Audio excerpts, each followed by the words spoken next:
When I was growing up, my parents never told me that I couldn't get a tattoo. I think I just intuited that if I were to come home with one, there would be consequences. And in some way, the idea of a tattoo was also very scary to me, the permanency of it. The idea that if you chose poorly, you'd be stuck with it for the rest of your life. So you can imagine how shocked my mother was when I told her I was getting a tattoo at the age of 47. Now, I may be in my late 40s, but I still have a very healthy concern about what my mother thinks. But when I asked her for a clear copy of my late father's signature, and I explained why I needed it, she immediately understood and willingly supported the decision.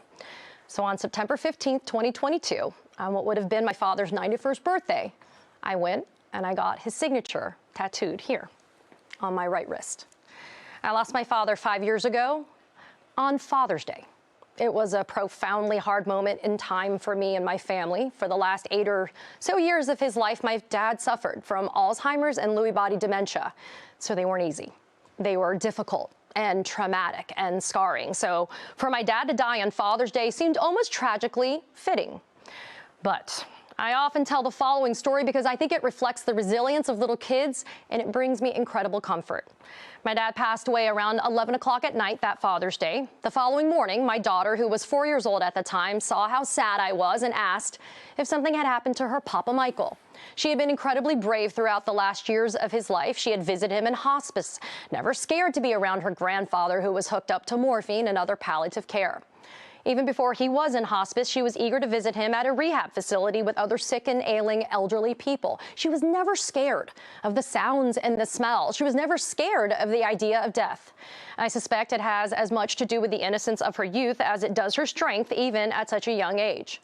So when I wept and I told her that her Papa Michael had finally passed away, remarkably, she didn't cry. In fact, she very matter-of-factly looked at me and said, "But Mommy, Papa Michael gave you your last Father's Day."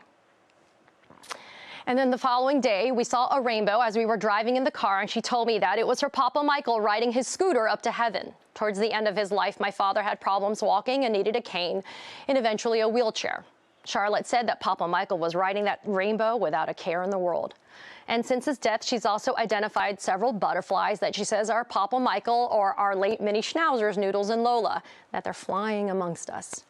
I spend so much time thinking every day about my late father. He was a force of nature coming to the United States from South Korea with nothing and building a life that surpassed the American dream. Not all endings are happy endings, but it is remarkable how much I remember of him with love and admiration.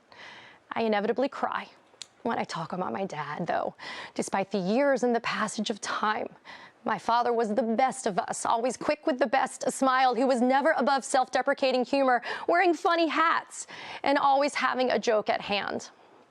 They say it's supposed to get easier as time goes by, but I have learned that it actually doesn't. And yet that's okay.